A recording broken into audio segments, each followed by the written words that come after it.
আসসালামু আলাইকুম বাবা, আমরা একটু ভিডিও করতেছি, এটা আমাদের স্টুডেন্টরা দেখবে। আপনি পারমিশন দিচ্ছেন তো?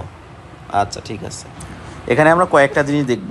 একটা হচ্ছে nystagmus, finger nose test, heel shin test, rebound phenomenon, rapid alternating movement, scanning dysarthria, jerk and gait. এই কয়টা জিনিস আমরা যে কোনো পরীক্ষার ক্ষেত্রে introduction, consent, greeting and exposure, সংক্ষেপে আমরা GICE দিয়ে মনে রাখতে পারি। প্রথমে আমি সালাম দিলাম যে আসসালামু আলাইকুম বাবা, আমি 5th ইয়ারের মেডিকেল স্টুডেন্ট।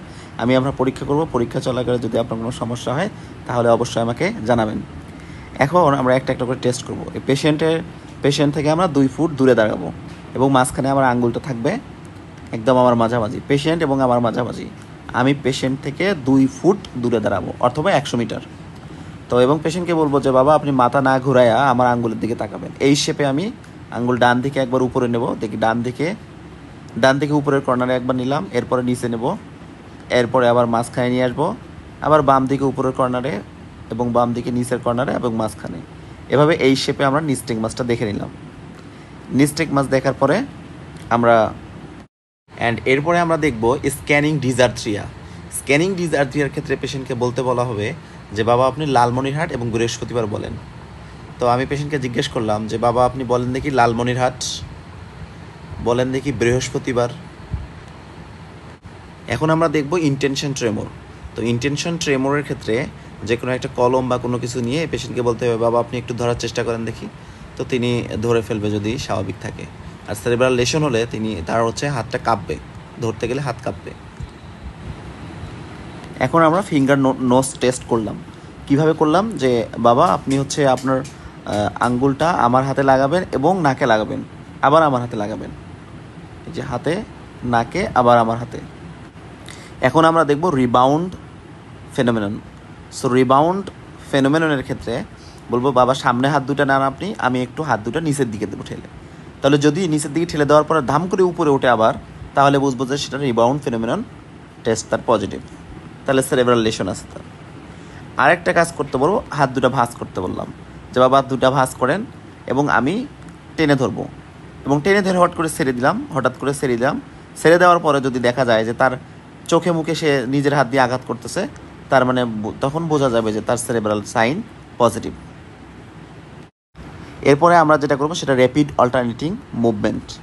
পেশেন্টকে বলবো যে বাবা আপনি আপনার বাম হাতটা একদম ফিক্স রেখে ডান হাত দিয়ে এভাবে একটু করেন। তাহলে তিনি এইভাবে করবে, কিন্তু একটা হাত অবশ্যই ফিক্স থাকতে হবে এবং অপর হাতটা এভাবে অল্টারনেটিভ মুভমেন্ট করতে হবে। তো যার সেরেব্রাল লেশন আছে সে কিন্তু করতে পারবে না। এখন আমরা দেখবো গেইট। বাবা আপনি একটু এদিকে আসেন, আপনি একটু দাঁড়ান। তো পেশেন্টকে দাঁড়াতে বলে আমরা বলবো যে আপনি 2 পা একসাথে করে দাঁড়ান। 2 পা একদম একসাথে থাকবে এবং 2 দিকে আমাদের হাত সাপোর্ট দিয়ে রাখতে হবে এবং বলতে হবে যে বাবা আপনি চোখ বন্ধ করেন। চোখ বন্ধ করতে বলতে হবে এবং 2 পাশে হাত দিয়ে ধরে রাখতে হবে, যাতে চোখ বন্ধ করলে যদি সেরেব্রাল সাইন পজিটিভ থাকে তাহলে সে কিন্তু পড়ে যেতে পারে। এরপরে হিল টু টো ওয়াকিং করতে হবে, যে হিল টু টো ওয়াক করবে। যদি সেরেব্রাল সাইন পজিটিভ থাকে তাহলে সে কিন্তু হাঁটতে পারবে না। আমরা এখন পেশেন্টের হিল শিন টেস্ট করব। তাহলে হিল শিন টেস্টের ক্ষেত্রে পেশেন্টকে ইনস্ট্রাকশন দিলাম যে বাবা আপনি ডান পাটা গোড়ালিটা এভাবে নিচের দিকে নামান, অনুরূপভাবে বাম পায়ের গোড়ালিটা একদম উপর থেকে নিচের দিকে নামান। এটা hill shin test. So cerebral sign থাকলে কিন্তু এটা করতে পারতো না তিনি। এখন আমরা যেটা করব সেটা পেশেন্টের ক্ষেত্রে নি জার্কটা আমরা দেখব। সো নি জার্ক দেখার ক্ষেত্রে আমাদের প্যাটেলার টেন্ডনটা ফিল করে এখানে আমরা এই হ্যামার দিয়ে আঘাত করব এবং অবশ্যই এখানে শুধু আমার হাতের রিস্ট জয়েন্টটা মুভ করবে, এভাবে রিস্ট জয়েন্ট মুভ করবে। তাহলে রিস্ট জয়েন্ট মুভ করতে হবে, পুরো হাত মুভ করা যাবে না। তাহলে এভাবে আমরা প্যাটেলার টেন্ডনে আঘাত করব এবং আমরা কোয়াড্রিসেপস মাসলগুলোর দিকে তাকাবো।